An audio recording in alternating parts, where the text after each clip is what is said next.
Hello students, welcome back to the topic of atoms.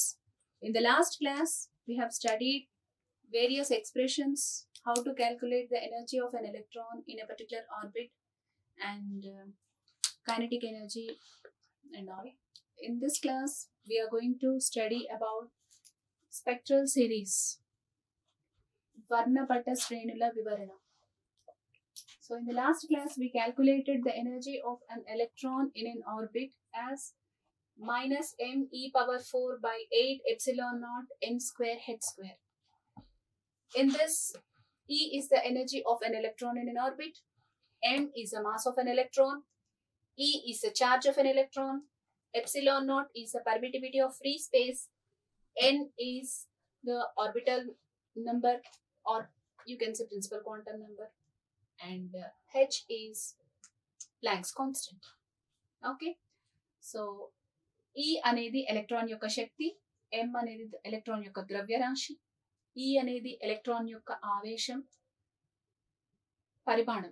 యొక్క పరిమాణం, epsilon అనేది permittivity of free space, n అనేది కక్ష యొక్క నంబరు, h అనేది ప్లాంక్ స్థిరాంకం. ప్రస్తుతం ఈ రోజు మనము మనకు బోర్ సిద్ధాంతం ప్రకారము ఎప్పుడైతే ఎలక్ట్రాన్ ఒక శక్తి స్థాయి నుండి ఇంకో శక్తి స్థాయికి వెళ్తుందో, ఫర్ ఎగ్జాంపుల్ రెండు శక్తి స్థాయిలను ఊహించుకోండి. ఈఐ అనేది కింది శక్తి స్థాయి, ఈఎఫ్ అనేది పై శక్తి స్థాయి. So whenever an electron jumps from lower energy level to higher energy level, as we discussed, it absorbs some energy, it will stay in the higher energy level for about a nanosecond, then again it comes back to its original place, original orbit. While coming back, it will emerge certain energy in the form of spectral series. These electromagnetic radiations which are released when an electron jumps from higher energy level to lower energy level are termed to be the spectral series. Electron కింది స్థాయి నుండి, ఇక్కడ రెండు శక్తి స్థాయిలను ఊహించుకుంటున్నాము. EI అనేది కింది శక్తి స్థాయి, ఈఎఫ్ అనేది పై శక్తి స్థాయి. ఎలక్ట్రాన్ ఎప్పుడైతే కింది శక్తి స్థాయి నుండి పై శక్తి స్థాయికి ఉద్రిక్తం చెందుతుందో అప్పుడు అది కొంత శక్తిని తీసుకుంటుంది. పై శక్తి స్థాయిలో ఎలక్ట్రాన్ కాసేపు ఉండి మళ్ళీ కింది శక్తి స్థాయికి వచ్చినప్పుడు కొంత విద్యుదయస్కాంత తరంగాలను అది విడుదల చేస్తుంది. ఈ విడుదల చేసిన విద్యుదయస్కాంత తరంగాల సమూహాన్నే మనము వర్ణపట శ్రేణులు అంటున్నాం. సో ఇది ఎలాగంట, హెచ్న్యూ. సో కింది శక్తి స్థాయి మరియు పై శక్తి స్థాయిల భేదము is equal to H nu. మనందరికీ తెలుసు C equal to nu lambda. Okay, ఇప్పుడు ఈ ఎక్స్ప్రెషన్ ని ఇందులో ఈ సమీకరణంలో పెడతాం. ఓకే, ఏమవుతుందమ్మా, EI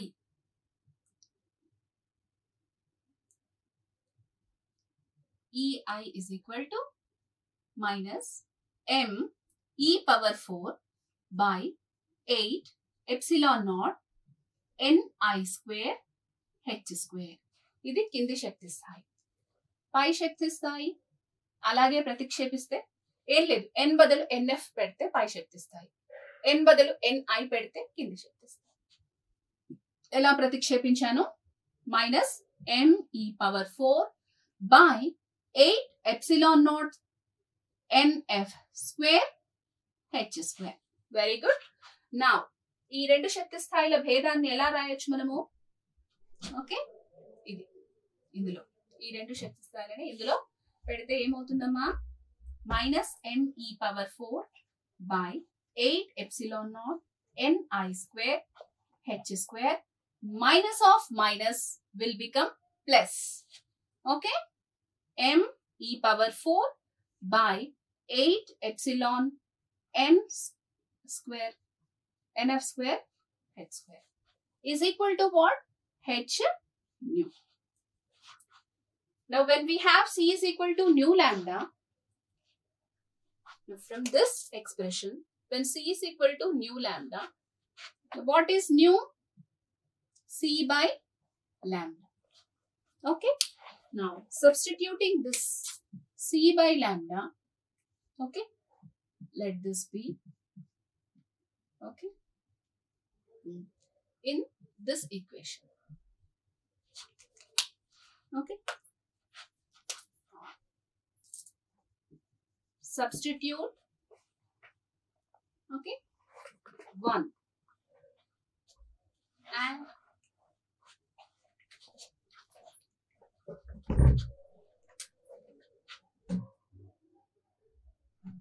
okay,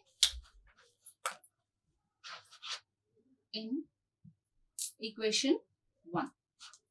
Then what we are going to get? Minus m e power 4 by 8 epsilon n I square h square plus m e power 4 by 8 epsilon naught n f square h square is nothing but substituting nu is equal to C by lambda in this place. So h into what is that? C by lambda. Okay. Now we shall take some things in common here. M e power 4, 8 epsilon naught h square. These things are common in both the terms. So we shall take these two terms common by 8 epsilon h square. Then along with minus, then I am going to get by 1 by n f square. As I have taken minus common, I got minus here. Minus of minus will become plus. This is clear, students? Now this is nothing but hc by lambda. Now I will make 1 by lambda as the subject of this formula. Then what am I supposed to get? If I make 1 by lambda as subject of the formula, hc will go to the denominator. Right? Now what is that? Minus m e power 4, 8 epsilon naught, that is h cube into c into 1 by n I square minus 1 by n. Right here, this minus m e power 4 by 8 epsilon naught h cube c will be a constant named as Rydberg constant. If I substitute the constants, if I substitute the values, like m is the mass of electron. So mass of the electron is 9.1 into 10 power minus 31 kg. Charge of the electron is 1.6 into 10 power minus 19 coulombs. Okay. Permittivity of free space 8.825 into 10 power minus 12 farad per meter. And Planck's constant, you pretty well know it, 6.625 into 10 power minus 34 joules per second. Velocity of light is 3 into 10 power 8 meters per second. If you substitute all these in this expression, you are supposed to get 1.097 into 10 power 7 Fermi meter. So this is nothing but your Rydberg constant. This is called Rydberg constant. Mostly asked value in your competitive bits, and this formula is also widely used for your mathematics. I mean to say problems in physics. Okay. Now here, lambda is the wavelength of the spectral lines that are emitting when the transition is occurring between the two energy levels in an electron. M is the mass of the electron whose value is 9.1 into 10 power minus 31 and so on. All the values are given there. Ni is the energy level initial principal quantum number. Nf is the final principal quantum number. Okay. So, ఈ వర్ణపట శ్రేణిలో already అంతా మ్యాథమెటిక్సే కదా. So అందరికి అర్థమైంది అనుకుంటున్నాను నేను. EI minus EF is equal to H new అనే సమీకరణంలో మనము ఈ శక్తి యొక్క సమీకరణాలని ప్రతిక్షేపిస్తాము. చేస్తే ఏమవుతుందమ్మా, జస్ట్ ఎన్ ఉన్న చోట ఎన్ఐ పెడతాము, ఎన్ఎఫ్ పెడతాము. ఈ రెండింటిని ఇందులో సబ్స్టిట్యూట్ చేశాను. హెచ్ న్యూలో మనకు తెలుసుగా C equal to nu lambda ఉంది కదా, ఇందులో న్యూ, ఇది న్యూ అమ్మ, వి కాదు. All of you please make a note of this. This is not V, this is nu. Okay, frequency not velocity. Nu is equal to C by lambda.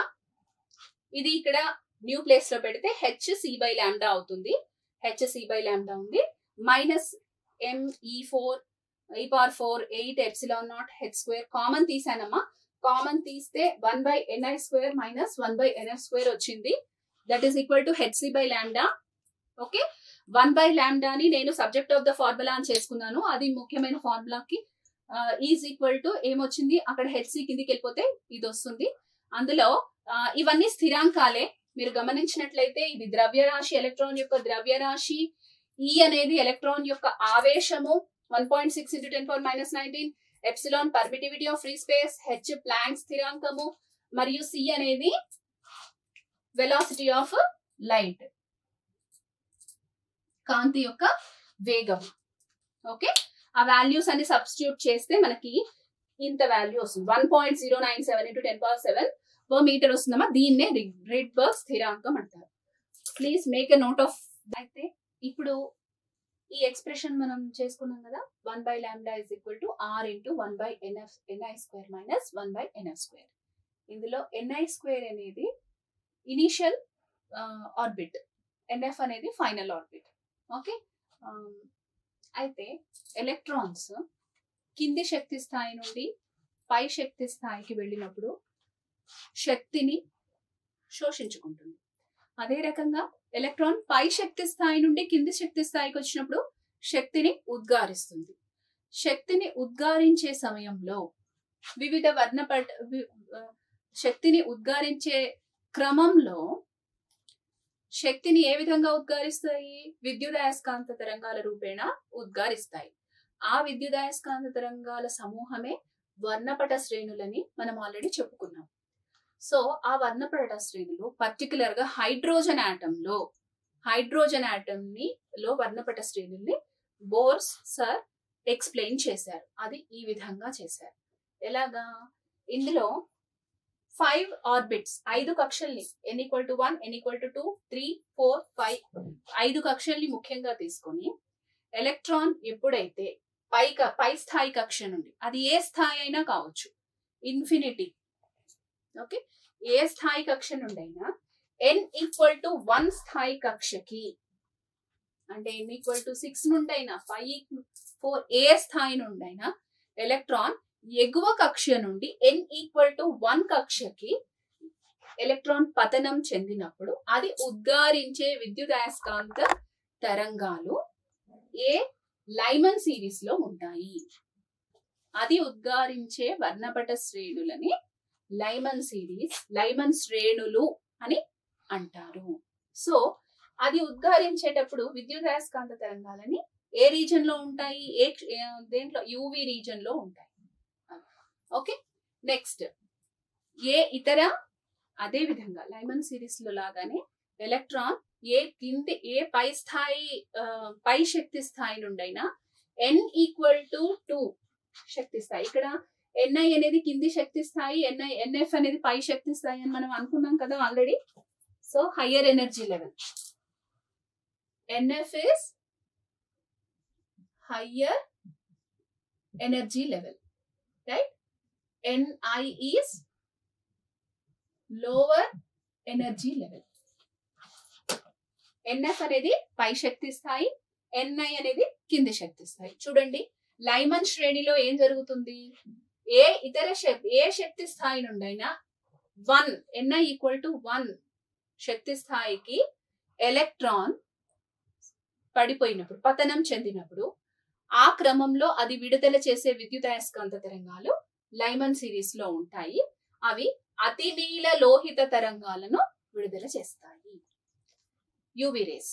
Next Balmer series. Balmer series అంటే ఏంటి? 3, 4, 5 ఎగువ శక్తి స్థాయి ఏ శక్తి స్థాయి నుండైనా Ni2 అనే శక్తి స్థాయి, ఏ ఇతర శక్తి 6, 5, 4, 3 ఏ శక్తి స్థాయి నుండైనా n=2 శక్తి స్థాయికి ఎలక్ట్రాన్ పతనం చెందినప్పుడు అది ఆ ఎలక్ట్రాన్ పతనం చెందడం వల్ల విడుదలైన విద్యుత్ అయస్కాంత తరంగాలు బామర్ సిరీస్ లో ఉన్నాయి అంటారు. ఓకే, అది విజిబుల్ రీజన్ లో ఉంటాయి అని చెప్తారు. విజిబుల్ రీజన్ అంటే దృశ్య వర్ణపట రీజన్ అన్నమాట, ఆ క్షేత్రంలో ఉంటాయి.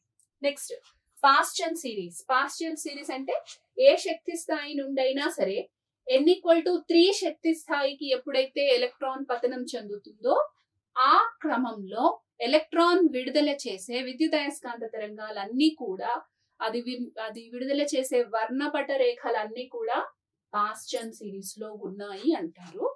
అది ఆ రీజన్ ఏమంటారమ్మా? ఈ నియర్ ఇన్ఫ్రారెడ్ రీజన్ లో అవి విడుదల చేస్తాయి. నియర్ ఇన్ఫ్రారెడ్ రీజన్ అంటే పరారుణ ప్రాంతాలు, పరారుణ ప్రారంభ దశ. Next bracket series. ఏ ఇతర శక్తి స్థాయి పై శక్తి స్థాయి నుండి n=4 శక్తి స్థాయికి ఎలక్ట్రాన్ పతనం చెందినప్పుడు ఆ ఎలక్ట్రాన్ విడుదల చేసే విద్యుత్ అయస్కాంత తరంగాలు బ్రాకెట్ సిరీస్ లో ఉన్నాయి అంటారు. ఇది మిడిల్ ఇన్ఫ్రారెడ్ రీజన్ లో ఉంటుంది. మిడిల్ ఇన్ఫ్రారెడ్ అంటే పరారుణ మధ్య దశలో ఈ కిరణాలు అనేవి కనిపిస్తాయి.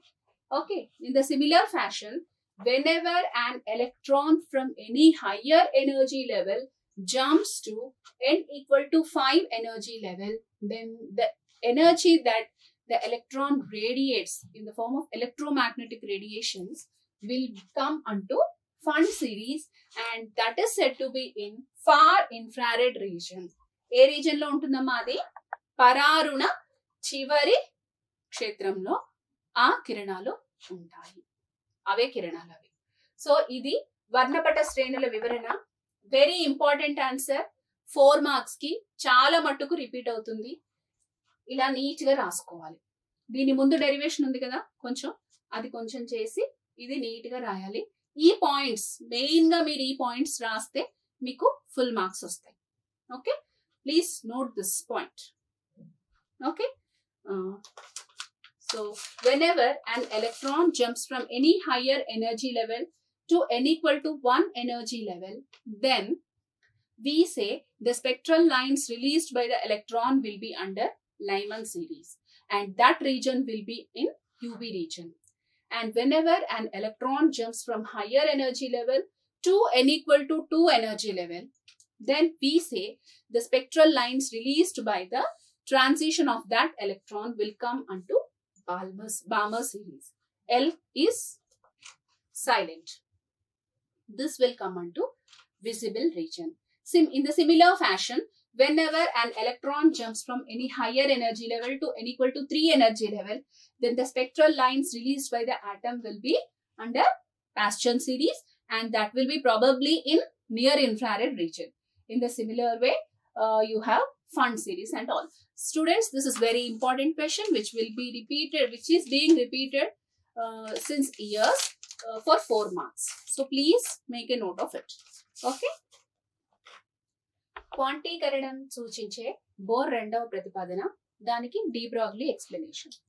సో డి బ్రాగ్లీ సిద్ధాంతం ప్రకారము ప్రతి ఒక్క కణము ఎలక్ట్రాన్ కక్షలో ఒక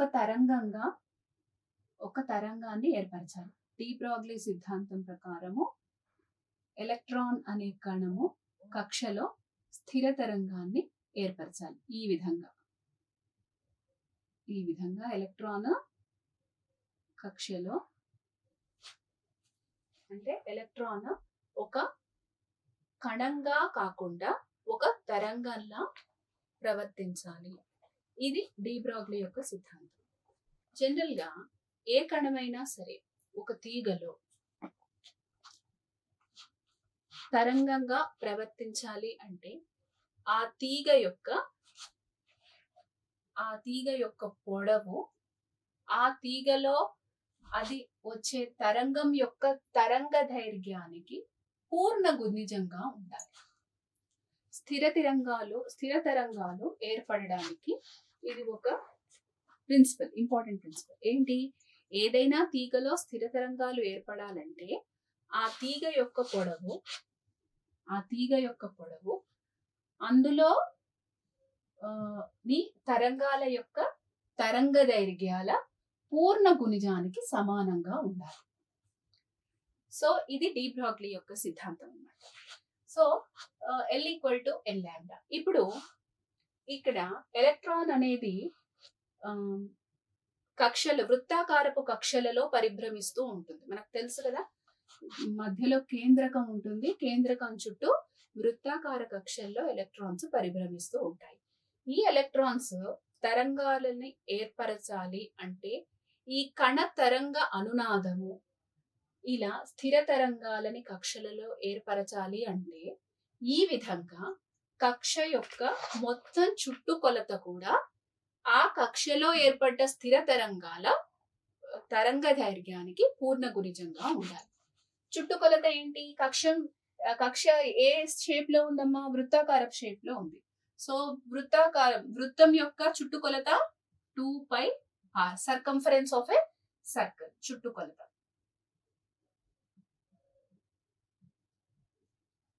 సో ఈ వృత్తం యొక్క చుట్టుకొలత ఆ కక్షలో స్థిర తరంగాల యొక్క తరంగ దైర్ఘ్యానికి పూర్ణ గుణిజంగా ఉండాలి.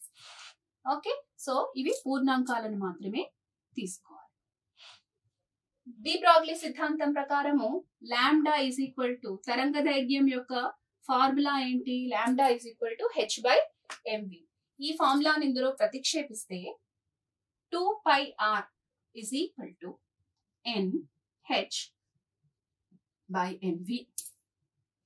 ఇప్పుడు ఈ mv ని కనుక ఇటు పంపిస్తే ఏమవుతుంది? mvr = nh/2π. ఏంటి mvr అంటే ఏంటి? కోణీయ ద్రవ్య వేగము.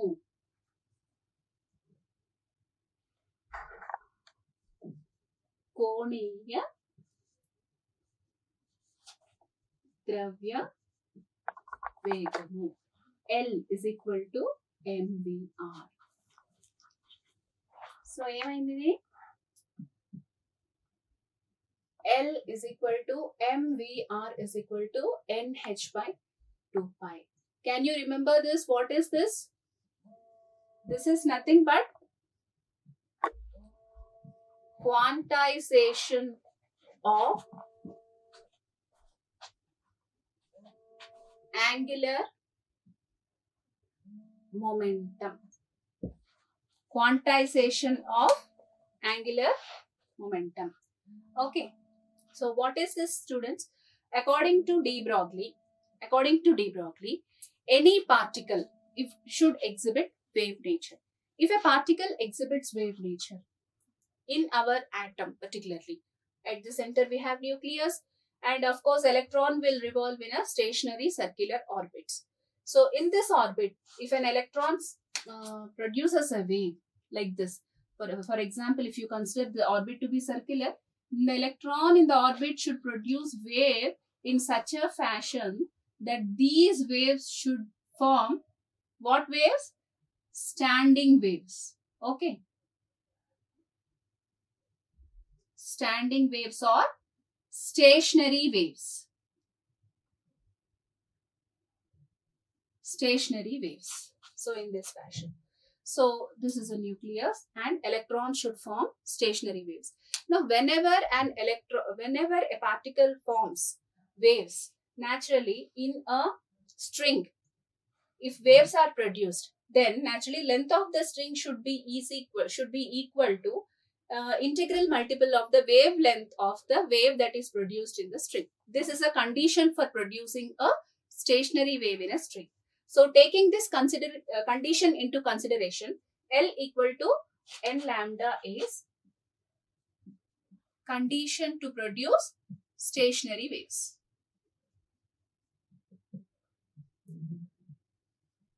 Okay, so taking this condition, L = N lambda.